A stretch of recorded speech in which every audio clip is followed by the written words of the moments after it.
Lu tahu nggak?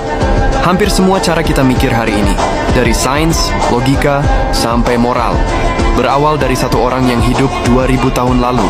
Dia bukan raja, bukan prajurit, tapi pemikir yang ngajarin dunia gimana caranya berpikir dengan benar. Namanya Aristoteles. Lahir tahun 384 sebelum Masehi di Stagira, Yunani. Aristoteles tumbuh di lingkungan ilmiah. Ayahnya dokter pribadi Raja Makedonia, jadi dari kecil dia udah terbiasa lihat dunia lewat kacamata ilmu, bukan mitos. Waktu umur 17, dia pergi ke Athena buat belajar di Akademi Plato, pusat pengetahuan terbesar di dunia waktu itu. Selama 20 tahun dia belajar di sana, nyerap semua ajaran gurunya, tapi juga pelan-pelan mulai ngebentuk pikirannya sendiri. Aristoteles punya kebiasaan yang gak biasa. Dia gak percaya sama teori yang gak bisa dibuktikan.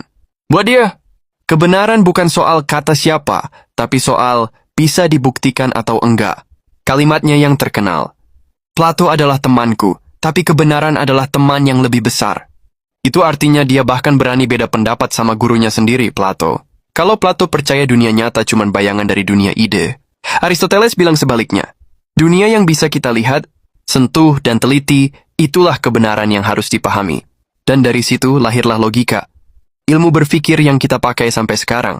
Setelah Plato meninggal, Aristoteles ninggalin Athena dan keliling dunia Yunani.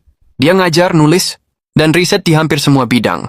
Biologi, politik, fisika, etika, seni, bahkan puisi. Dia orang pertama yang ngelompokin hewan berdasarkan ciri fisiknya, orang pertama yang nulis tentang bagaimana pemerintahan bisa gagal, dan orang pertama yang nyusun cara berpikir logis, step by step, yang sekarang kita kenal sebagai silogisme. Tapi hidup Aristoteles berubah besar waktu dia dipanggil ke Makedonia. Raja Philip II minta dia jadi guru buat anaknya. Bocah berumur 13 tahun yang nantinya dikenal sebagai Alexander the Great. Bayangin, guru filsafat ngajarin calon penakluk dunia. Dan bener aja, Alexander tumbuh jadi raja yang bukan cuma kuat, tapi juga cerdas dan visioner, hasil didikan Aristoteles.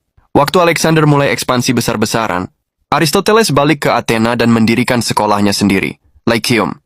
Itu bukan cuma tempat belajar, tapi juga laboratorium pertama di dunia. Murid-muridnya jalan keliling taman sambil diskusi, nulis catatan, ngamatin alam. Dan di situ Aristoteles ngajarin satu hal penting. Semua pengetahuan dimulai dari rasa ingin tahu. Selama hidupnya, Aristoteles nulis lebih dari 200 karya, meskipun cuma sekitar 30 yang masih ada sampai sekarang.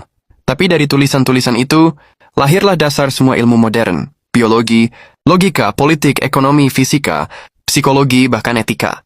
Dia juga ngomong soal cara hidup manusia yang baik.